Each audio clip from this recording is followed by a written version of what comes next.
Good morning class 12 के लिए ये सरफेस केमिस्ट्री का आपका लेक्चर नंबर 3 है। इस क्लास में आप पढ़ेंगे एड्जॉर्प्शन के क्या क्या एप्लीकेशन है, क्या क्या उपयोग हैं, और उसके बाद एक छोटा सा एड्जॉर्प्शन का अंतिम टॉपिक है एड्जॉर्प्शन का, जिसका नाम हो गया फ्रॉन्डलिक का एड्जॉर्प्शन आइसोथर्म। तो ये टॉपिक एक इंडिपेंडेंट, एक अलग टॉपिक है, बहुत ध्यान से देखिएगा। इसमें एक ग्राफ है जिसके बारे में आपको समझना है। फर्स्ट आइए, एड्जॉर्प्शन के क्या क्या एप्लीकेशन होते हैं, तो ध्यान दीजिएगा।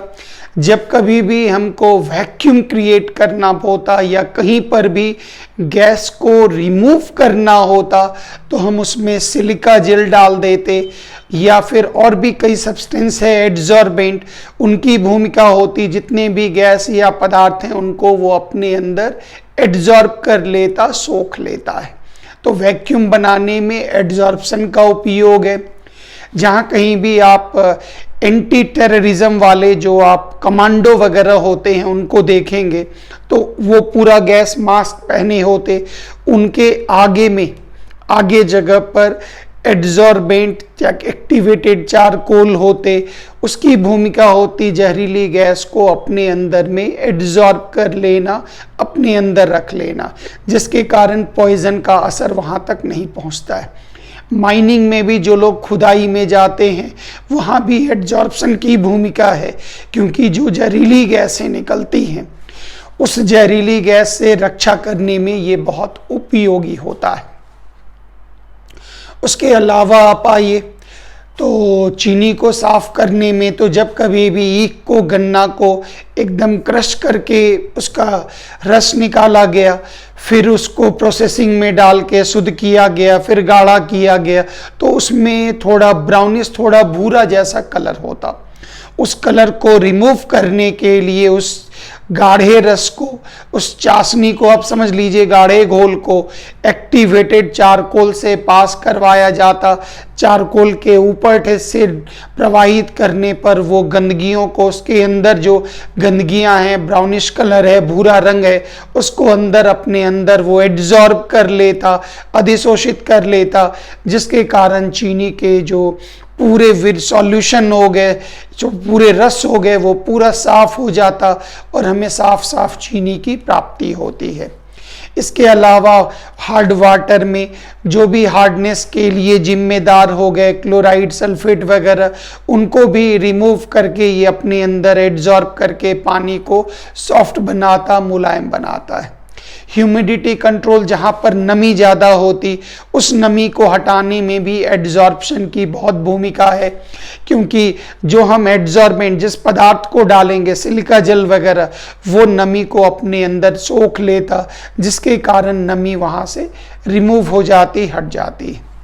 अब यहाँ पर जो हमारा न्यू टॉपिक है, जरा इस टॉपिक को आप ध्यान से देखें।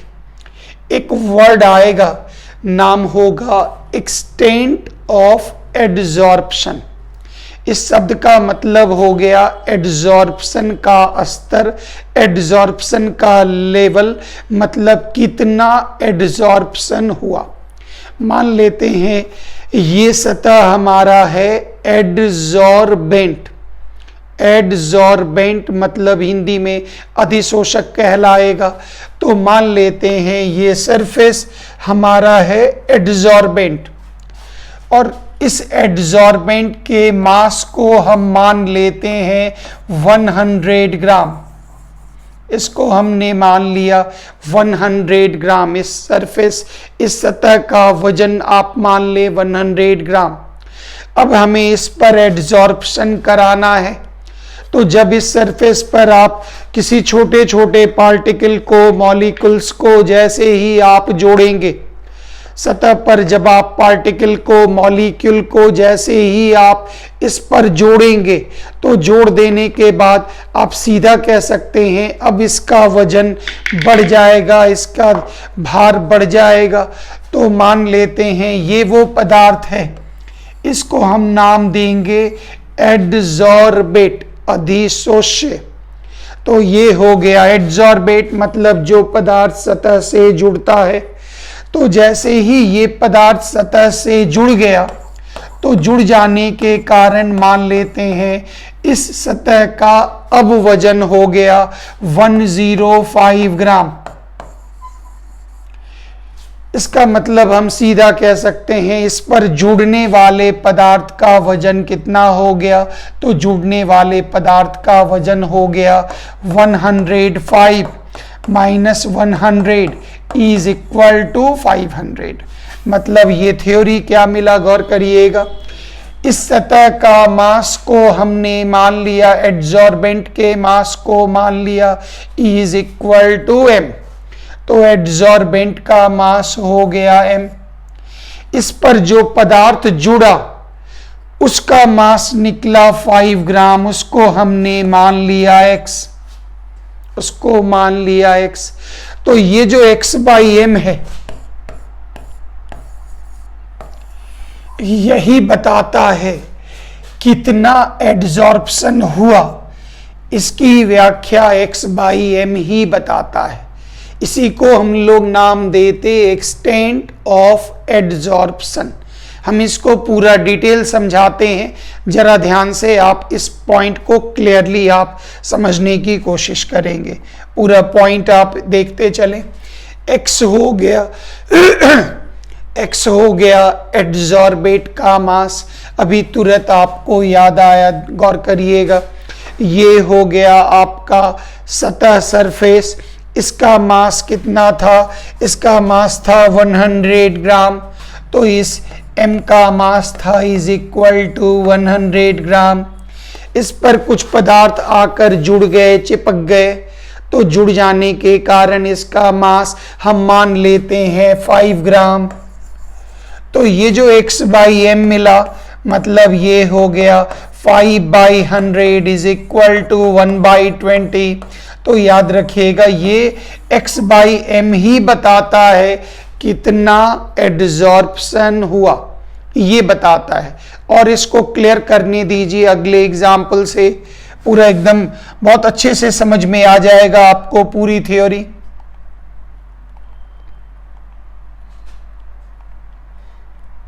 पूरा थ्योरी आप समझने की कोशिश करेंगे जो हम आपको बताना चाह रहे हैं। पूरा थ्योरी को आप देखें। हमने ये सतह लिया, याद कीजिए ये सतह कहलाया ये सतह कहलाया m और इसका मास कितना था 100 ग्राम। अच्छी बात। फिर इस केस में भी याद कीजिए ये हो गया एड्सॉर्बेंट सरफेस हो गया और इसका भी मास फिर से वही, इसका मास 100 ग्राम। इसमें देख के लग रहा है ज्यादा संख्या में, ज्यादा मात्रा में पदार्थ का एड्सॉर्प्शन हुआ, मतलब मोर एड्सॉर्प्शन। और ज्यादा पदार्थ जुड़ जाने के कारण हम मान लेते हैं जुड़े हुए पदार्थ का वजन है, मान लेते हैं 20 ग्राम। उसको ऐसे जुड़ इसके सहित एक बार, जैसे कई बार होता हम किसी बर्तन में कोई सामान दुकान में लेना चाहें तो पता चला इस बर्तन का वजन अगर 100 ग्राम है और इसमें सामान डालकर अगर तौल लें उसका वजन 120 ग्राम हुआ, इसका मतलब इसमें जो भी सामान रखा गया उस सामान का वजन कितना हुआ, तो 20 ग्राम हुआ। बस यही लॉजिक, यही थ्योरी हम यहाँ पर इस्तेमाल कर रहे हैं। तो मान लेते हैं इसके सहित हमने तौल लिया, इसका वजन हो गया 120 ग्राम। इसका मतलब इस जुड़े गए पदार्थ एड्सॉर्बेट का वजन कितना हो गया 20 ग्राम। इसका मतलब x बाई m का वैल्यू कितना मिला, तो 20/100 इज इक्वल टू 1/5। तो 1/5 पहला केस में आई।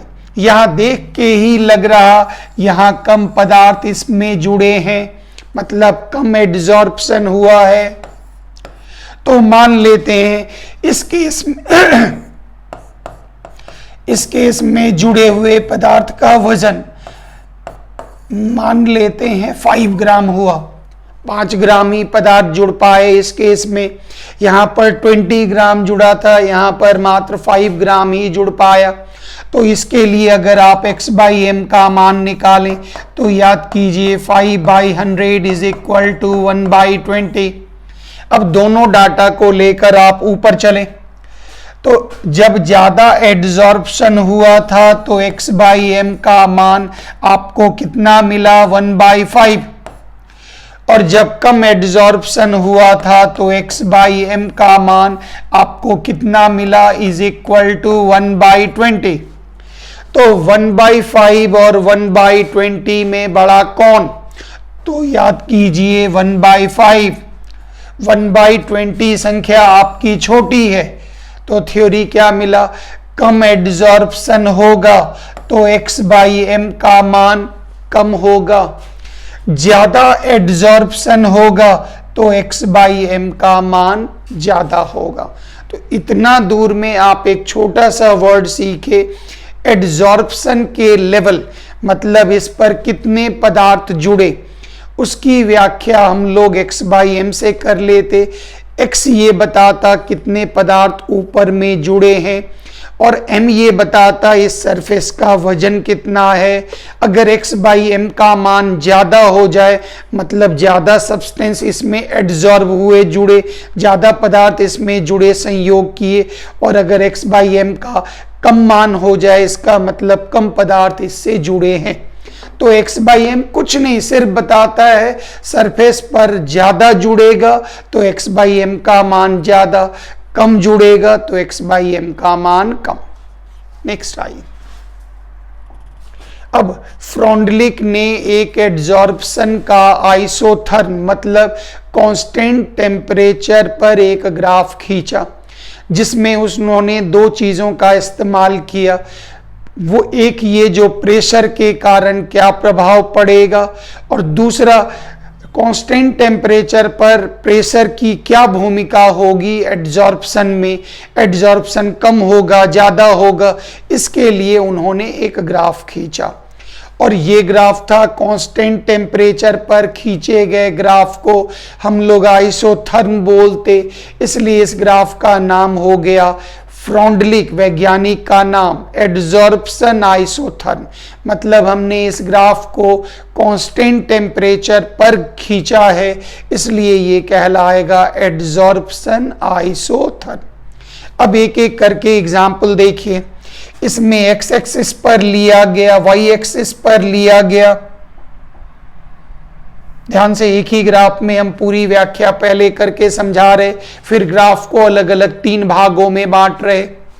ये हो गया y एक्सिस। इस y एक्सिस पर हमने एड्जॉर्प्शन के स्तर को बताया, मतलब अगर हम नीचे हैं तो समझ जाइए कम एड्जॉर्प्शन हुआ, जैसे जैसे हम ऊपर बढ़ते जाएंगे समझ जाइए एड्जॉर्प्शन ज़्यादा हो रहा, और जैसे जैसे हम x एक्सिस पर आगे बढ़ेंगे मतलब प्रेशर का मान और बढ़ता चला जाएगा। यहाँ से बात हमारी शुरू होती जा रही, और एक एक करके आप पूरी बातों को ऐसे समझें।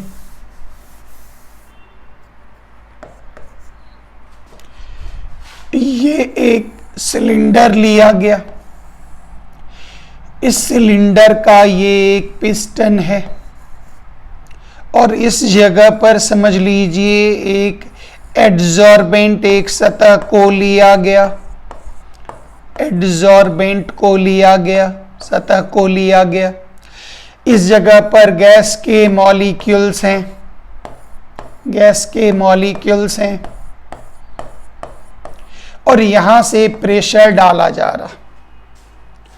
तो सीधी सी बात है, जिस वक्त यहां पर आप बिल्कुल प्रेशर नहीं डालेंगे, बिल्कुल दबाव नहीं डालेंगे, तो याद रखिएगा इस सतह पर एड्जॉर्प्शन की मात्रा भी एकदम जीरो होगी, स्तर भी एकदम जीरो होगा। फ्रॉन्डलिक ने कर्व को, इस पूरे ग्राफ को तीन भागों में बांटा। ध्यान दीजिएगा, पहला पॉइंट, उन्होंने प्रेशर में परिवर्तन, कितना एड्जॉर्प्शन हुआ, और ये पूरा काम उन्होंने किया था कांस्टेंट टेम्परेचर पर, कांस्टेंट टेम्परेचर पर ये काम किया था। तो जैसे जैसे प्रेशर बढ़ाने लगे ऑटोमेटिक है एड्जॉर्प्शन का स्तर भी बढ़ने लगा।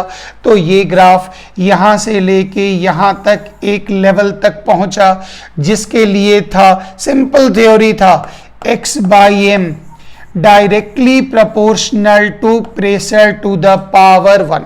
मतलब जितना प्रेशर डालेंगे उतना एड्जॉर्प्शन होगा, उतना जुड़ता चला जाएगा। प्रेशर बढ़ाइएगा एड्जॉर्प्शन बढ़ेगा, ये बढ़ता चला गया। पॉइंट नंबर 1, ये जो सिचुएशन कहलाया ये कहलाया लो प्रेशर। कम प्रेशर पर दिया गया ये ग्राफ आपका ये लो प्रेशर को दिखा रहा, ये पूरा पॉइंट दिखा रहा। अब अचानक से हम इस एरिया में पहुंचते हैं हाई प्रेशर पर। ध्यान दीजिएगा, अगर ये पूरा का पूरा सतह भर जाए, पूरा कंप्लीट भर गया, कुछ भी खाली नहीं, समझ जाइए किसी ट्रेन की, बस की या क्लासरूम की सारी सीटें भर जाएं, पूरी सीट भर गई। अब क्लासरूम में हम कितना भी दबाव डालेंगे, हर बेंच पर बच्चे अगर पूरे बैठ गए तो हम जितना मर्जी भी दबाव डालें मेरे बोलने का कोई असर नहीं होगा। इसका मतलब हो गया हमारे दाब डालने के बावजूद थोड़ा भी बच्चे और नहीं बैठ रहे। कितना अगर ट्रेन की सारी बर्थ सारी चीज़ें पूरी भरी हुई, आप कितना भी दबाव डाल दीजिए उसमें और पैसेंजर बैठने वाले और समाने वाले नहीं है। इसका मतलब जब पूरा भर जाए तो आप इस पोजीशन पर आपका एड्जॉर्प्शन का लेवल समझ जाइए यहां पहुंच गया, इस पोजीशन पर आप आ गए। अब आप जितना मर्जी क्लासरूम में पूरे बच्चे भर गए, हर बेंच भर गया, अब हम जितना मर्जी चिल्ला दें, दूसरे बच्चे जितना मर्जी और घिसक जाओ और बैठ जाओ, वो क्या बोलेगा, मेरे गोद में बैठोगे, मेरे माथा पर बैठोगे, जगह ही नहीं है तो कहां बैठोगे। इसका मतलब हो गया जब ये सतह पूरा भर जाए हाई प्रेशर में तो जितना मर्जी प्रेशर बढ़ा दीजिए, अब एक भी स्टूडेंट और नहीं आ पाएगा। मतलब पूरा का पूरा सतह भर गया। इसका मतलब ये जो एड्जॉर्प्शन का लेवल है ये प्रेशर पर निर्भर बिल्कुल नहीं करेगा। क्यों? क्योंकि जगह ही खाली नहीं है। आप कितना भी प्रेशर डाल दीजिएगा ये कहीं से नहीं भर सकता, क्योंकि ये पूरी जगह पूरी की पूरी जगह भर चुकी। अब यहां पर दो टुकड़ा हो गया। ग्राफ का पहला पार्ट मिल गया जो एड्जॉर्प्शन प्रेशर का सीधा समानुपाती है। प्रेशर आप जितना डालेंगे उतना एड्जॉर्प्शन होगा। कई बार इसको आप ऐसे समझिए, एग्जाम के रात में आप पढ़ना शुरू किए, जितना दबाव डाले उतना दिमाग में परिभाषा जाने लगा, लेकिन भर रात आप कंटिन्यू पूरी रात पढ़िएगा, ऑटोमेटिक है कितना भी प्रेशर डाल दीजिए अब दिमाग में कोई डेफिनेशन घुस ही नहीं रहा, अब दिमाग पूरा थक गया। इसका मतलब कोई असर नहीं होगा। ये किन परिस्थितियों में होता था? हाई प्रेशर पर होता था। तो हाई प्रेशर पर जब आप पॉइंट खींचेंगे, ग्राफ खींचेंगे, तो आप खुद पाएंगे जो हाई प्रेशर पर कोई भी असर आपको नहीं पहुंच रहा, क्योंकि ये जो एड्जॉर्प्शन है ये एकदम सैचुरेट कर गया, इस पर अब प्रेशर का असर नहीं होता। अब आप यहां पर देखिए, हम यहां लो प्रेशर से, ये चूंकि बहुत चैलेंजिंग टॉपिक है इसलिए ध्यान से 2-3 बार रिपीट करके आप इसको देखेंगे। तो लो प्रेशर पर x/m directly proportional to p पर पावर 1, मतलब जितना प्रेशर बढ़ाएंगे उतना एड्जॉर्प्शन होगा। और बहुत हाई प्रेशर पर चले गए तो प्रेशर का कोई इफेक्ट नहीं पड़ेगा, कितना भी प्रेशर डालिए कोई काम नहीं होगा। इसका मतलब जब आप लो प्रेशर से हाई प्रेशर की तरफ जा रहे हैं तो डायरेक्ट तो नहीं जाइएगा सीधा लो से हाई, बीच में एक मीडियम प्रेशर, इंटरमीडिएट प्रेशर भी आएगा। तो ये हमारा हो गया इंटरमीडिएट प्रेशर या मीडियम प्रेशर, मतलब बीच बीच का जो प्रेशर हुआ, दबाव हुआ वो। तो ध्यान दीजिए लो प्रेशर पर P पर पावर कितना? 1। हाई प्रेशर पर P पर पावर कितना? तो 0। इसका मतलब जब आप लो से हाई में जाएंगे तो इंटरमीडिएट प्रेशर होगा, लो प्रेशर पर पावर 1, हाई पहुंचते पहुंचते पावर 0। इसका मतलब बीच में जो वैल्यू होगा वो 1 से कम होगा और 0 से अधिक होगा। फिर से एक बार सिंपल मैथ लगाना है। हम प्रेशर एक्सिस पर बढ़ रहे, एक्स एक्सिस पर लो से हाई की तरफ। लो प्रेशर में P पर पावर 1, क्योंकि जितना दबाव डालेंगे उतना ज़्यादा जुड़ेगा, क्योंकि सतह हमारा पूरा खाली है। तो यहाँ P पर पावर 1 मतलब ये आप लिख सकते हैं आराम से, जो x/m directly proportional to P पर पावर 1, डायरेक्टली आप लिख सकते हैं आराम से।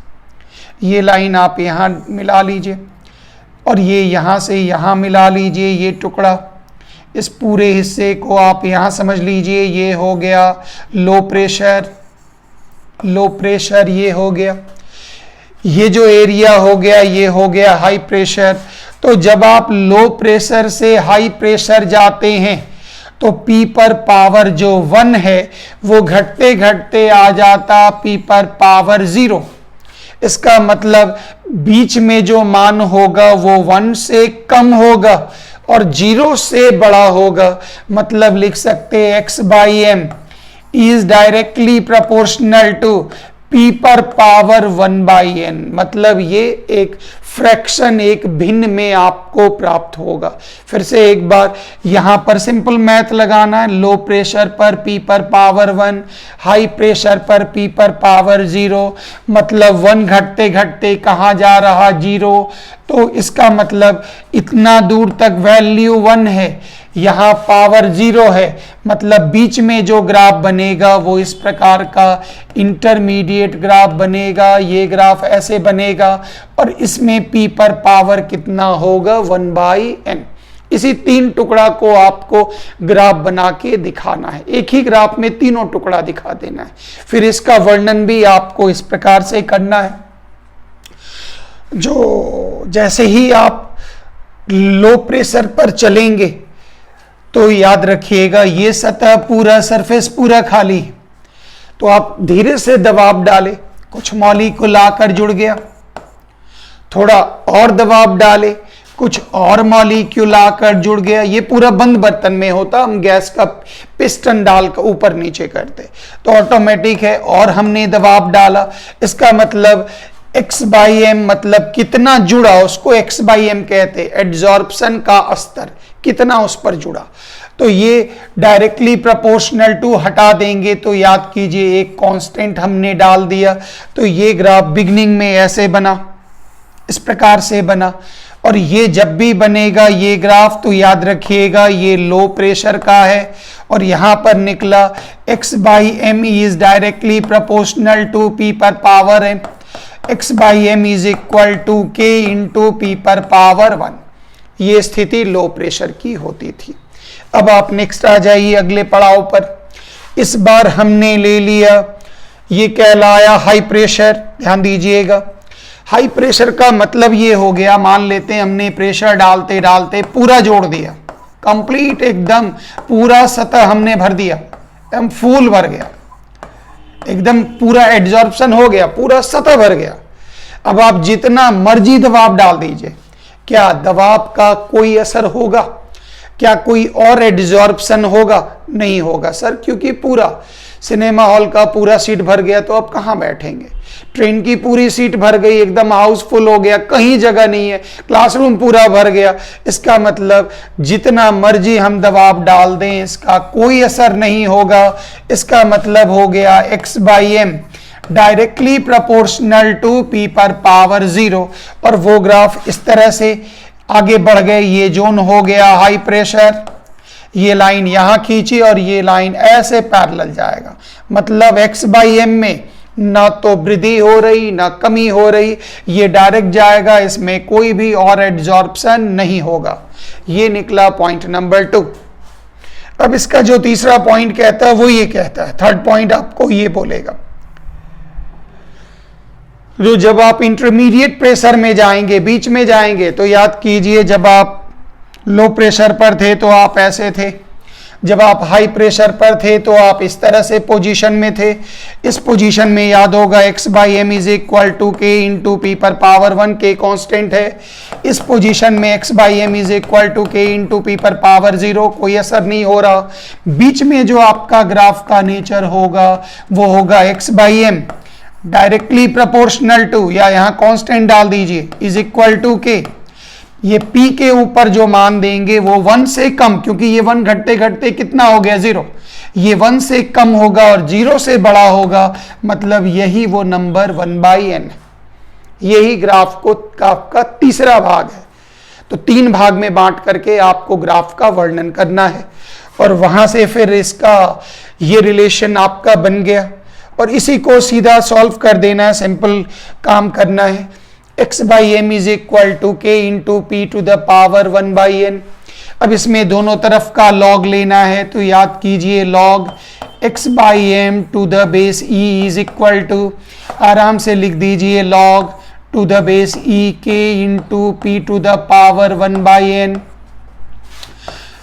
फिर आ जाइए log x by M to the base e is equal to, याद कीजिए log a into B, log a into B is equal to log a plus log b is equal to log k to the base e plus log to the base e p पर power 1/n। उम्मीद है समझ में आ रहा होगा। अब ये भी पता है log a power b is equal to b log a, जो पावर है वो आगे आएगा, तो ये फिर से हो गया log x by M to the base e, इसको ln भी लिख करके भी आप बना सकते हैं log के बदले, और यहाँ पर हो गया log x to the base e, a power b ये आगे डाल दीजिए 1/n, ये हो गया log p to the base e। पूरी तरह से ये फार्मूला समझ में आ रहा होगा। फिर आप इसका अगला पार्ट यहाँ पर लीजिए, ये हो गया log to the base e is equal to, इसको आगे डाल दीजिए, ये हो गया 1/n, ये हो गया log p to the base e, और log k को आप आगे कर लें तो ये टुकड़ा आपका हो गया log k to the base e।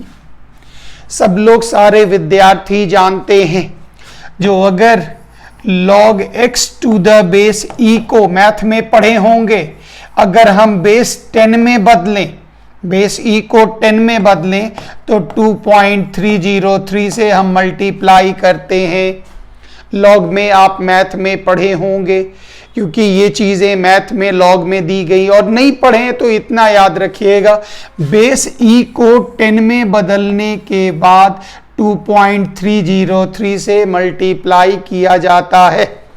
और यहाँ पर आप आ जाइए, ये हो गया 2.303, ये हो गया log to the base 10 x by M is equal to 2.303, ये हुआ 1/n log p to the base 10, यहाँ फिर से लिख दीजिए 2.303 log k to the base 10।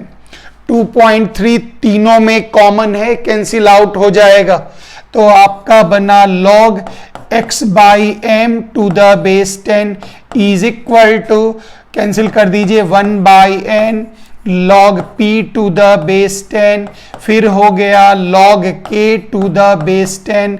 Base नहीं लिखा जाए तो ऑटोमेटिक ये 10 ही होगा, तो आप बेस हटा करके भी आप लिख सकते log x by M is equal to 1/n log p plus यहाँ लिख दीजिए log k। ये निकल गया पूरा डेरिवेशन इंटरमीडिएट के लिए। और याद कीजिए, सबको पता है मैथ में y is equal to M X plus C, सब लोग जानते होंगे y is equal to M X plus C. यहाँ c हम लोग बोलते इंटरसेप्ट को, m बोलते स्लोप को, और यहाँ पर ये ग्राफ हम खींच रहे, ये ग्राफ अंतिम ग्राफ देख लें, ये हुआ x एक्सिस और ये हो गया y एक्सिस। x एक्सिस पर हमने ले लिया log p, y एक्सिस पर हमने ले लिया log x बाई एम, ध्यान दीजिएगा, इसके इंटरसेप्ट हो गए, कटान इंटरसेप्ट हो गए इज इक्वल टू लॉग के, और इस ग्राफ का m हो गया इज इक्वल, ये पूरी तरह मैथ पर आधारित है। अगर नहीं समझ में आ रहा तो ये टॉपिक आप मैथ में नहीं पढ़े हैं, हम जितनी बात बोल रहे हैं उसको रिपीट कर करके आप देख लें या मैथ वाले सर से मदद ले लें। तो गौर करिएगा, ये m, इसको स्लोप पढ़ते हैं, आप पढ़े होइएगा, ये कहलाता स्लोप, हिंदी में कहलाएगा ढाल, और ये कहलाएगा इंटरसेप्ट, और ये हिंदी में कहलाएगा कटान, ये हिंदी में कहलाएगा कटान। तो ये जो स्लोप हुआ ये पॉजिटिव है, मतलब ये लाइन ऊपर की तरफ जाएगा, और इसके स्लोप का मान कितना होगा, इज इक्वल टू 1/n, इसके स्लोप का मान होगा। तो यहां से हम टीचर एक सिंपल सवाल पूछते हैं, गौर करिएगा, पूछेंगे बताओ log x/m versus log p के ग्राफ का स्लोप कितना होगा, आप आंसर देंगे 1/n, इसका इंटरसेप्ट, इसका कटान कितना होगा, तो log k। ये ऑब्जेक्टिव प्रश्न हमारे बनते हैं, वेरी वेरी इंपॉर्टेंट, ध्यान से इसको रिवीजन करके रखेंगे। यहां पर याद कीजिए k और n जो है वो कांस्टेंट है, एड्जॉर्प्शन डिपेंड करेगा एड्जॉर्बेट और एड्जॉर्बेंट के नेचर पर डिपेंड करेगा, और यहाँ पर n एक पॉजिटिव इंटीजर है, और इस रिलेशन को हम लोग नाम देंगे फ्राउंडले का adsorption isotherm. Adsorption topic, surface में एड्जॉर्प्शन एक टॉपिक था, वो आपका पूर्ण रूप से कंप्लीट हो गया। कृपया आप इसको रिवाइज कर लें। Thank you very much. जय हिंद।